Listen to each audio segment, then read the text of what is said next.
In Vegas lights, the thrill ignites. UFC fights, setting the nights. Fox Sports Radio, the crowd's alive. MMA locker room where legends thrive. Just my 2 cents, the stakes are high. Joey DFS, watch the champions fly. Get ready for the thrill, the crowd's alive. UFC Vegas, to feel the vibe. Fox Sports Radio, we're ready to go. This Saturday night, it'll steal the show. Joey DFS, watch the champions fly. Get ready for the thrill, the crowd's alive. UFC Vegas, to feel the vibe. And we're back. UFC Vegas 119 DFS Lab. I'm joined by my main man, Joey DFS. How you doing? And how you feeling about this slate? I'm doing pretty good, man. I did some little extra work like I tend to do before the DFS show, get everything together, see lines, and everything I'm seeing. I think we're going to see a lot of potential violence on this card. So if you're playing a lot of DFS lines, I would definitely mix and match some matchups. And I don't think it's going to be a single takedown. So I think if things, as long as we get these dogs right, because I expect that maybe a potential heavy favorite type of card. But outside of that, if we can mix and match the dogs, I think we can definitely make some money. Yeah, this kind of seems like your more traditional style type of MMA slate where you kind of want to have your core type of people and kind of mix around some underdogs. There's a couple of dogs that are live on this slate, and we'll definitely get into it. First fight of the night here is Shane Collins versus Astar Trocali, or Trasvaloni. I can't say that name too many times. Atari Transvaloni versus Shane Collins. Shane Collins, $8,500 on DraftKings, $15 on Fanduel, $7,700 on DraftKings, $13 on Fanduel is Tanzalovi. How are you feeling here about this tongue twister of a fight? Yeah, let's make some justice first. It's Hollywood Shane Collins, because Hollywood about to go off to do some Hollywood type shit. I really like this matchup for him, and I know Otari is coming up weight. He primarily fights at 35. We've seen Collins fight at 45. Shit, even in the amateurs fight up to 55. So I think he's going to have the overall strength advantage in this fight. One thing about Otari I don't like, he is always on his back foot when it comes to fights. When someone's bringing forward pressure, you always seeing him back on the cage, going backwards. And for Shane Collins, who's well-rounded, he can throw bombs. He is a good transition wrestler where he'll mix high takedowns to low takedowns. And one of his main trained partners is one of a dude that me and you both like, in Jane Paul. I'm not going to try to pronounce that last name. That's the last name. You know, not me. But, yeah, I think he's going to mix in some good transition takedowns, get some control time. And I think maybe round 2, round 3, I think I can see Collins potentially getting Otari out of there. So 8,500 tag. I'm glad that you did bring up the JSP Lisboni guy up. How about how he trains with him? Because Collins won 4 out of 7 of his pro fights by TKO, but he does have good grappling as well. Tanzaloni definitely has hands himself, kind of proved to be durable. And Dana White Contender Series went the distance with Musasa.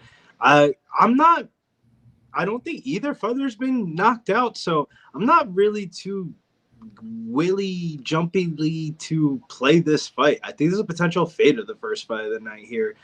Fight goes to distance is -118.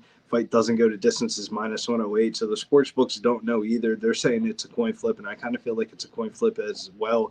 I kind of lean towards Shane Collins winning this fight. That's kind of who I'm rooting for. Shout out to the Big Show. We're going to do a little free bird, little parlay this week. I'm going to probably play Shane Collins and Michael as well as mine, but I don't know if I'm going to play this fight in DFS. It is a good price tag at $15 on FanDuel. I think the FanDuel price tag is better than the DraftKings price tag, but I wouldn't rule out Tanzaloni winning this fight either. But let's get into the second fight of the night here. Leon Shabazian taking on Levon Chokali here. Chokali, $9,100, $18 on FanDuel. Leon Shabazian, older brother of Evan Shabazian, $7,100, $10 on FanDuel. How do you feel about this one here, Joey? This is definitely, if you're playing your GPPs, circle this fight. If you're playing multiple lineups, you might be able to get some leverage with Leon Shabazian because all his wins are inside the distance, and he primarily looks to get it to the ground and show why he's a better superior grappler. But I am going to be on the Levon Chukahili fight here. He's well-rounded. I think he has good enough takedown defense to not really get to the good wrestling of Leon. And Leon is nothing like his brother. Edmund is the striker. This one is the grappler. And I don't think Leon's striking's really any good. All his losses are primarily by knockout. And if Levi comes in here with the right game approach, round 1 knockout. Touch gloves, feel it out, boom. I think he can easily get this fight done in round 1 if he comes in with the right game plan. Yeah, I like Chakali here in this spot as well. I think the fact that Shabazian has been knocked out in all 4 losses, when I was kind of doing like just rough projections, he was kind of grading out as the best point per dollar play of the slate for me. I think this is one of the better fights to attack, way better than the first one. I mean, under 2.5 here is minus 400. I don't know if Shabazian's UFC ready level, but I think he gets knocked out here in this fight. If you look at the props market here, Chakali to win by knockout in round 1's plus 105. To him to win by knockout is anywhere from minus 190 to minus 160. I think somebody's going to get finished here in this fight. If you wanted to just throw in Shabazian, if you're just playing like 20 lineups, I wouldn't blame you. But I think Chakali's probably going to be part of my core plays for me this week for daily fantasy. I like him more as a daily fantasy play than a sports betting parlay leg. But let's get into the chick fight of the night here. First one is Carol Rosa coming in at $14 on FanDuel. Also $14 on FanDuel is Luana Santos. Those price tags are a little bit different on DraftKings. $8,300 on DraftKings for Carol Rosa to $7,900 for Luana Santos. The most interesting thing to note for this fight has the highest likelihood of going to distance because Rose's 12 UFC fights have all gone to the judges' scorecards. Kind of allergic to getting the finish. Santos could get some takedowns here. I think that she could definitely pay off her price tag, but she would have to get a win. I feel like the decision win would be like the little icing on top. Do you think Luana Santos has enough ability to get some takedowns and some control time here? Or are you feeling the price tag? Yeah, before I do that, let me say what's up in the chat real quick. Nicholas Handy, we got Sailing, we got that man Wine Time. What's up, fellas? T Moss in the building, and that man Dabby Cab. What's up, my brother? Yeah, this is a female fight. 83 to 79. I would rather for a DFS tag get to Lana, especially if she can transition and get takedowns and get time control. She's been getting a lot of time control as of late, even as against a cage or on the ground. But I don't feel like she's going to be the better pure minute striker in this fight. If she can't get the takedowns, there is a chance Rosa be able to just jab and move for this fight. So there's a good probability. It's Santos or pass, but I'm probably going to pass because I feel like this fight could be a close decision on either side, and neither side potentially pays off. Yeah, I could definitely see this being a close decision as well. I feel like Santos definitely needs the decision win to pay off that price tag. Next fight, though, Gaston Bolanos taking on Michael Aswell, and this one has the potential to be a banger here. How do you feel about this one? We got Aswell coming in $9,400 on DraftKings, $20 on FanDuel. Bolanos $6,800 on DraftKings, $9 on FanDuel.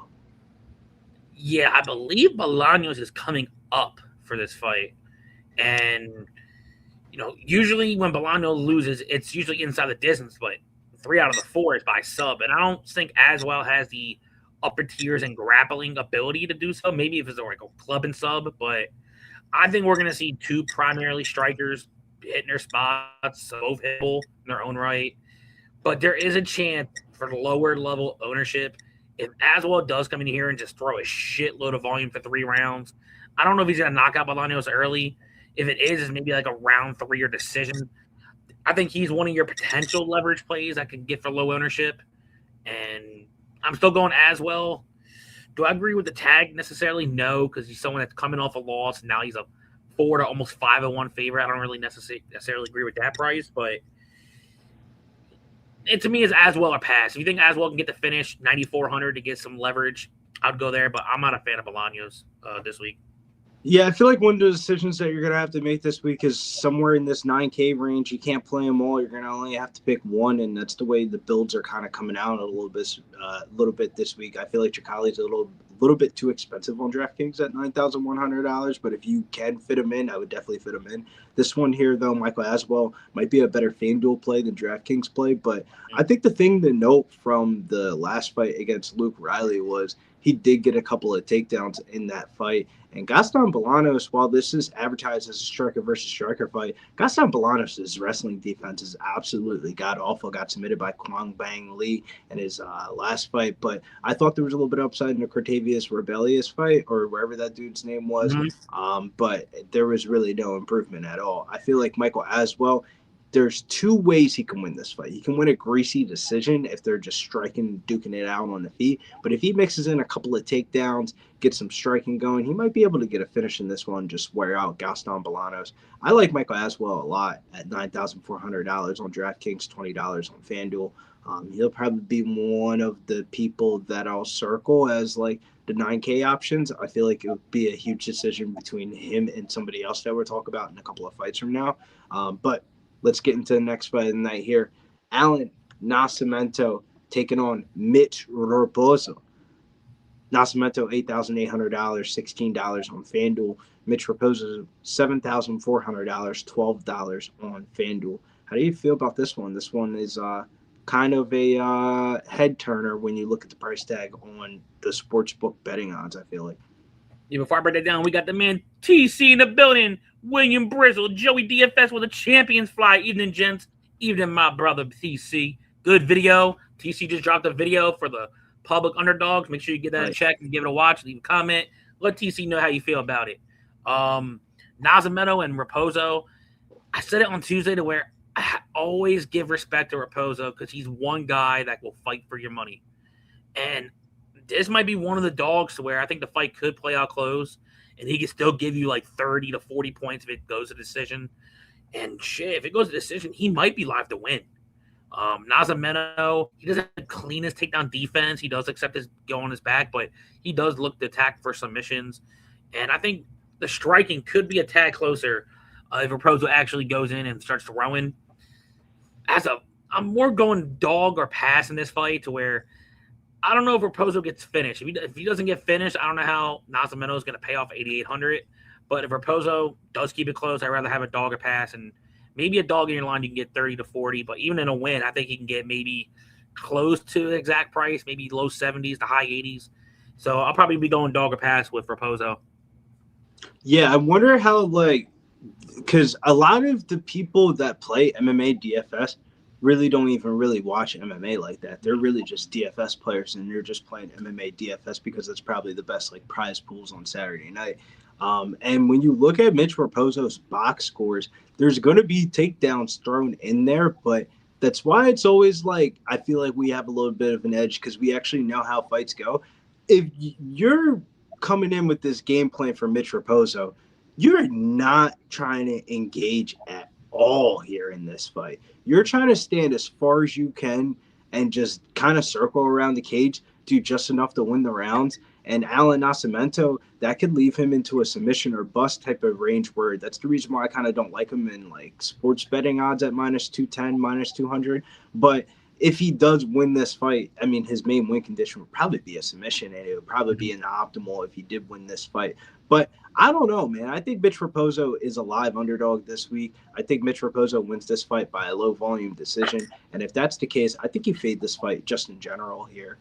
That's kind of my hot take for this one. Let's get into the next fight, though. Bay Mosquito taking on Melissa Mullins. Bay Mosquito, $9,600 on DraftKings, $21 on FanDuel. Melissa Mullins, $6,600 on DraftKings, $8 on FanDuel.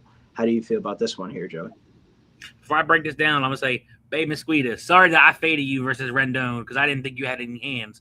God damn, I was wrong.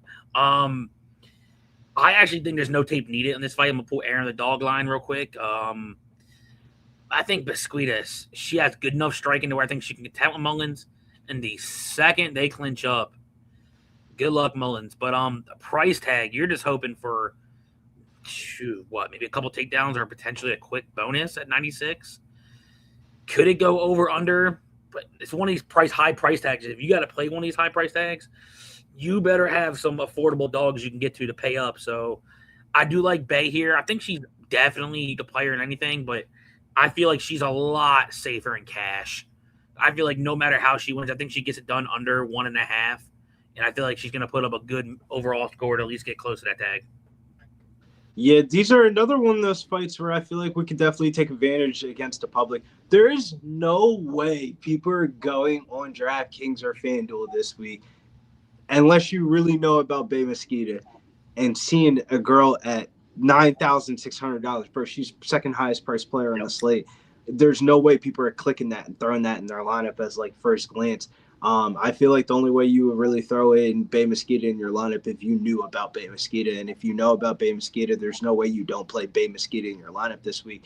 I feel like the fact that Melissa Mullins is able to grapple could actually play to her demise here in this one, where we see Melissa Mullins actually get a takedown and then she ends up getting reversed and then Bay Mosquito gets a submission. Like, that's really how I see this fight play it out, because Melissa Mullins isn't like complete trash. She's going to look pretty decent in the box scores and stuff like that for this fight, but I think this is Bay Mosquito all day. I don't want to tease too much for the best bet video for tomorrow, but one of the bets I did make was Bay Mosquito inside the distance. I think Bay Mosquito could get this done by submission. I think that's the most likely outcome, but there is a chance that when you're on the ground for that long, you can just ground and pound somebody out of there. And then even if it does go to a decision, I feel like she'll accrue enough time where it'd probably be a better MVP play on FanDuel than anything else than DraftKings. DraftKings price tag is a little bit expensive at $9,600. You might want to get to some other people, but I like Bay Mosquito a lot this week. I'm definitely throwing her in my lineup.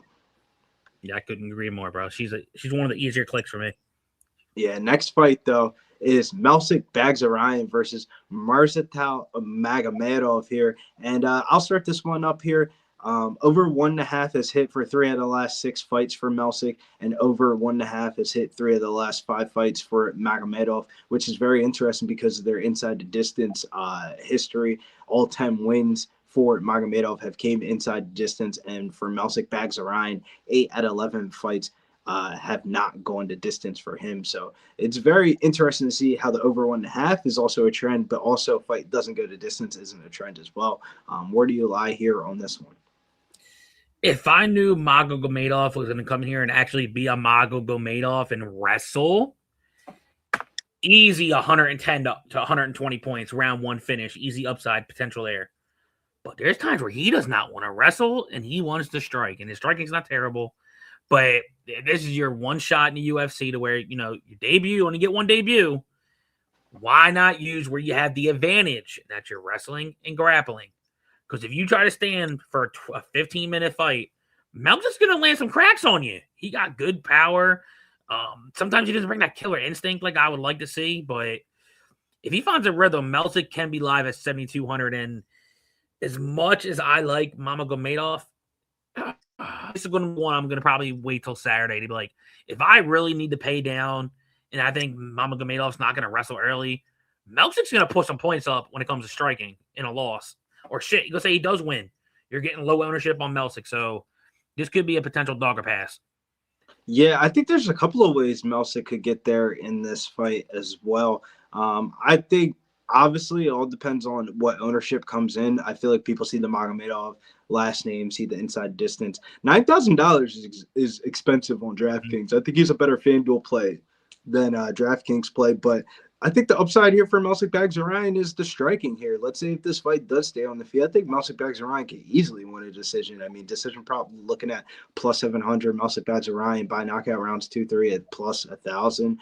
There's a couple of ways I think Melsik could get there. Magomedov, though, does have a little bit more, I think, of the safer floor when it comes to, like, we saw him against Zurcher and stuff like that. But I think some of the unknown is bad unknown of, like, you watch his regional scene film, it's like, there's a couple of red flag spots where, like, you fight against a person that's in the UFC, you probably end up losing one of those type of fights. I think the Magomedov last name, if it was coming from Dagestan, I would be a little bit more sold. But wherever fucking country he's coming from, I think he's a fraud.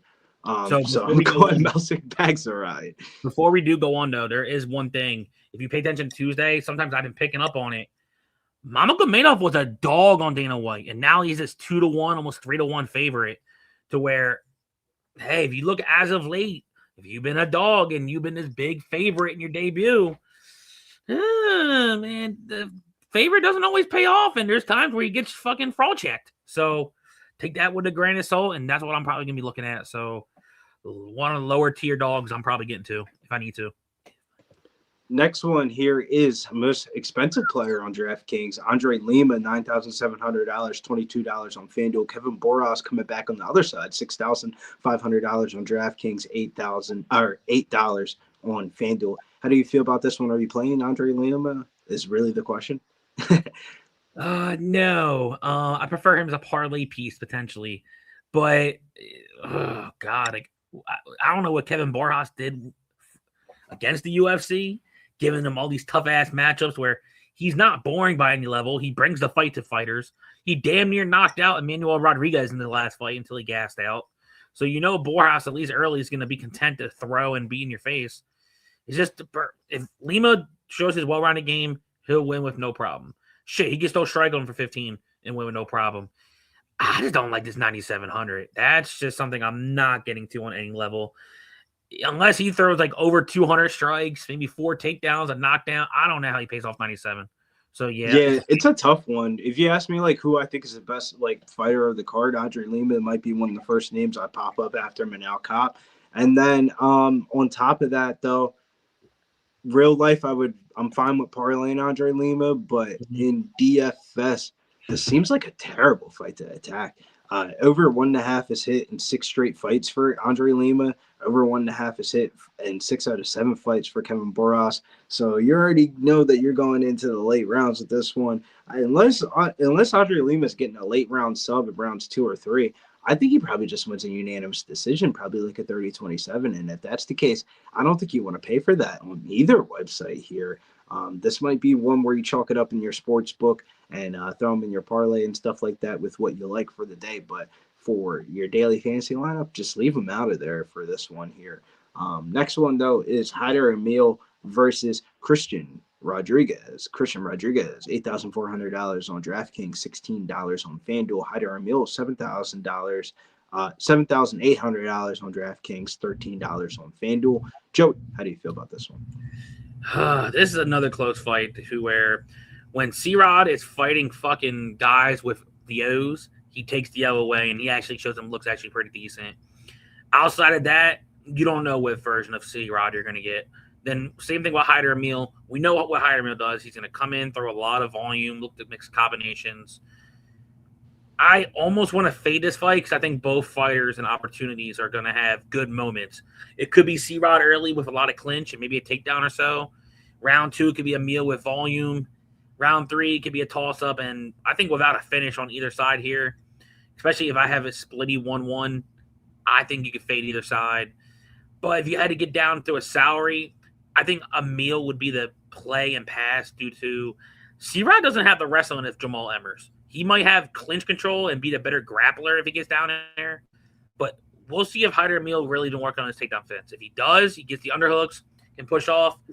Hey, he's a live dog. If not, it's going to be a clinch, boring fight where I don't think either fighter scores over 80.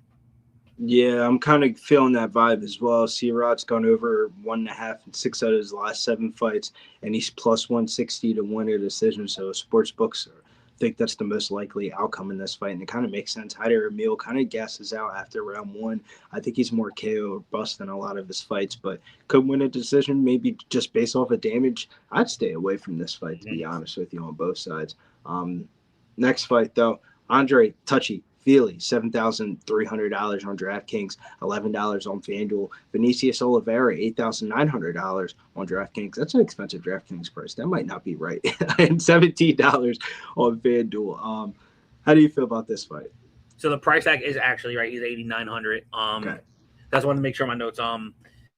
Would prefer that on Fanduel, just from the small times I've checked it out. Yeah. And look, there's times I know Vinicius is finally coming up weight, not cutting so much. But he did show a hole, and Batista picked it apart. And Andre Feely, when he is on point, he can mix in his game really well. He showed that it versus Jose Delgado, to where I thought Andre Feely won the fight personally, but I'm not a judge. If he can mix in takedowns, he can make this fight a lot closer with Vinicius. And we've seen all this Vinicius, knockout. That was outside the UFC. Outside of that one lucky flying knee he got versus Bernardo Supai in the last second for not paying attention, I think this fight could play out close. To me, it's Feely or pass Feely really hasn't been knocked out as of late. Vinicius does have power, but we'll see what his power looks like going up and see what if the speed carries through. I'm still picking Vinicius to win, but I don't like the tag at all. I think it's a fight that you can fade, or if you think Feely can survive, go 3 rounds. Another potential guy that can give you like 25 to 35 in a loss if he mixes in his jabs and his wrestling.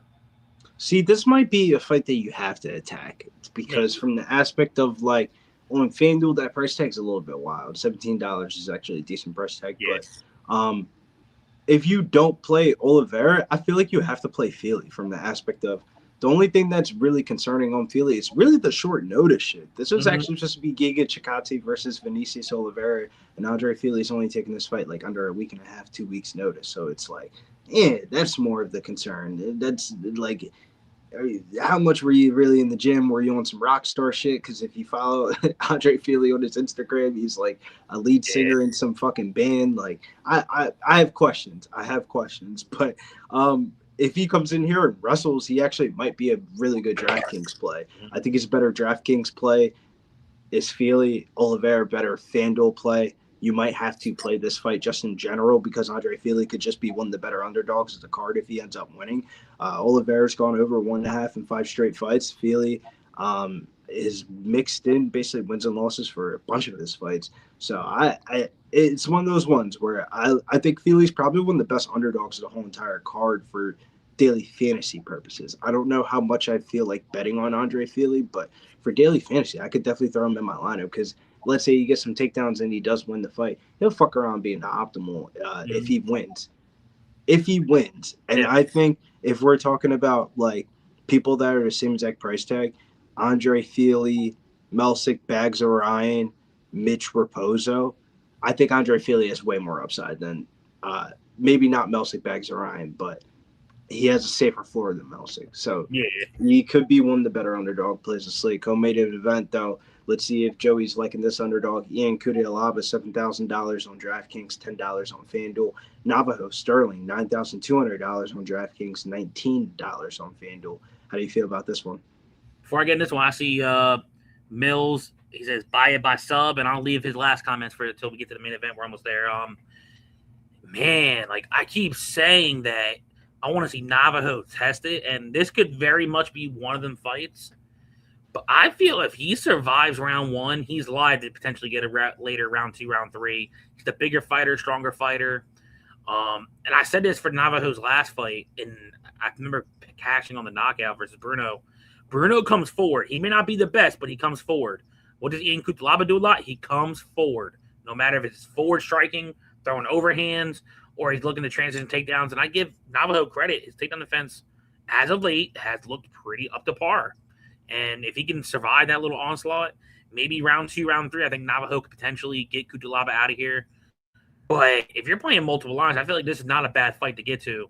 Because if Kutalaba's durability does hold up, and he can definitely change some wrestling takedowns, it could be a wrestling takedown repeat. Maybe have like 4 to 5 takedowns with over 7 minutes, 8 in control. And that low tier tag could look very nice to have in your lineup, especially for co-main events where the dog has been winning no matter what fight. The dogs have been barking, so Kutalaba could bark.